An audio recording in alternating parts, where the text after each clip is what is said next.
What would when you look at more of the investment landscape and think about what does risk management look like 20 years from now? You kind of alluded to it in terms of being a little bit more quantitatively focused, but I think kind of for a lot of our clients or advisors, there's always that tension around kind of what's really the problem being solved. And so, just as one person's perspective, what do you really think 20 years from now is the problem that everyone's going to look to risk management as a component towards solving? So two things. One of them will be based on my speculation about where the capital markets are going.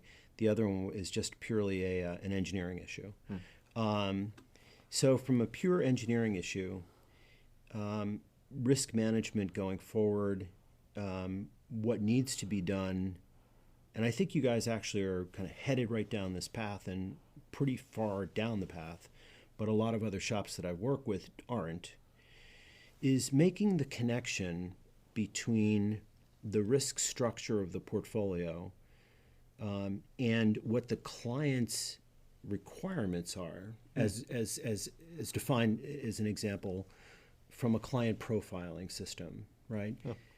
The client comes out and in the CLS vernacular, they get assigned to a targeted risk budget in effect, right? Or a Yep. portfolio that has and that translates to an asset allocation.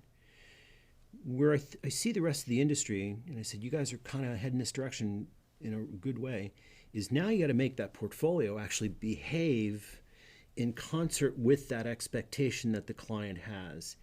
And you've got to build the bridge between what the actual exposures and your investments are and the way they operate and how it actually helps that client achieve that particular exposure. Hmm. So that's one. That's what I call the engineering issue. The one that's more speculative, based on my belief about things, is that every now and then I like to get in my chopper and go back up to 10,000 feet and look down at the landscape and say, whoa, where have we been? Like, what's going on down there, right? From that point of view. So in 1980, when I graduated, I got in the business, and if I remember correctly, the 30-year treasury at one point traded at about a 14% yield. And we had close to double-digit inflation coming out of a really horrible 70s. And so we had really high yields, and we were trying to curb an inflation problem.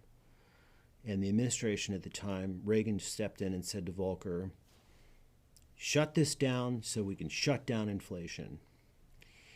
And we went through a period from 1980 till today, remarkably, that interest rates came down whoosh, over a long period of time, boom, boom, boom, boom, boom, boom, boom, right?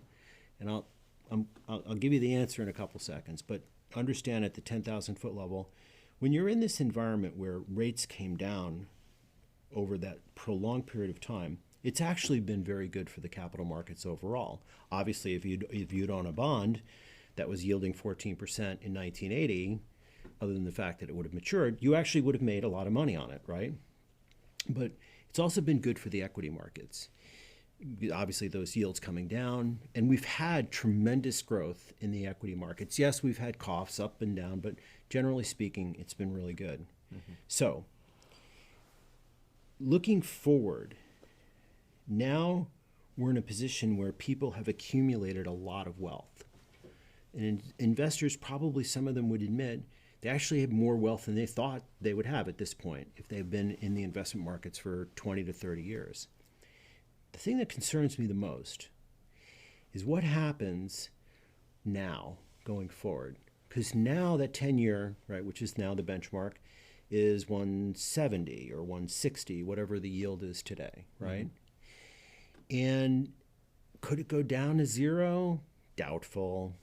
I know people love talking about negative rates, but doubtful. The question is, what happens when it goes back and we get back up? And let's say that rates go up 300-400 basis points, and the capital markets don't yield the same return that they used to yield. I think the when we see that scenario, then to answer your question in an extremely long-winded way,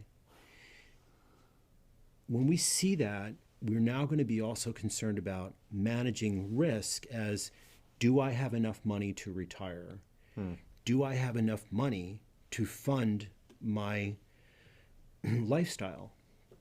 Because if you have a soft period of capital market returns, which again is a possibility, right?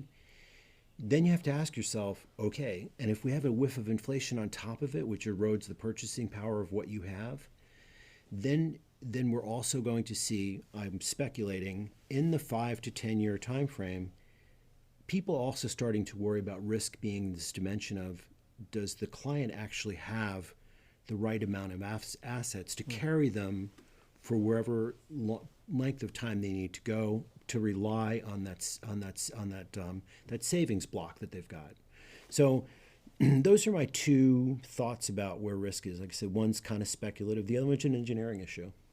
Yeah, no, it's quite fascinating.